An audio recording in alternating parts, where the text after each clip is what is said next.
सोने चांदी किंवा इतर वस्तू चोरीच्या घटना आपण सातत्याने वाचतो पाहतो. अनेक वेळा जनावरे चोरीच्या घटना देखील ऐकायला मिळतात.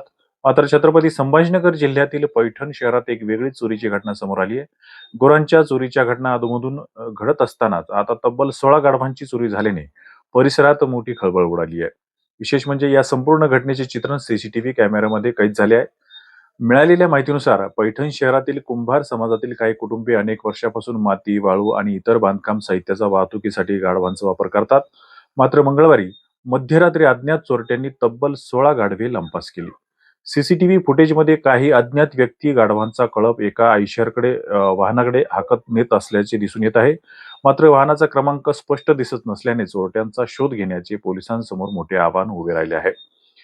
चोरी झालेल्या गाढवामध्ये शहरातील अंबादास रोकडे यांची 5, रोहिदास जंजाळे यांची 5, अशोक गुलाबराव रोकडे यांची 3, निवृत्ती जंजाळे यांची 2 आणि अनिल रोकडे यांची 1 गाढव असल्याची माहिती समोर आली आहे.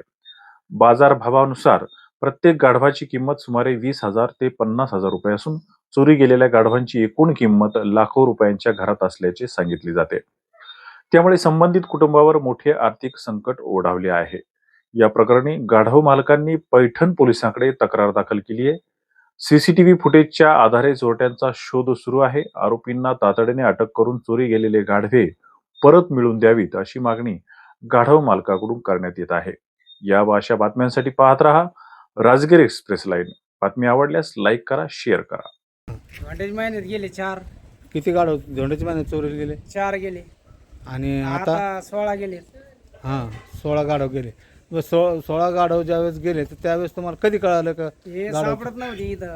हे आम्हाला एक जणांनी व्हिडिओ पाठवला होता तेव्हा माहीत झालं. असं आहे का? पोलीस तेव्हा स्टेशनला तक्रार तक्रार नाही दिली घेतली का? आमच्या धोंड्याच्या महिन्यात. धोंड्याच्या महिन्यात तुमची तक्रार घेतली नाही पोलिसांनी?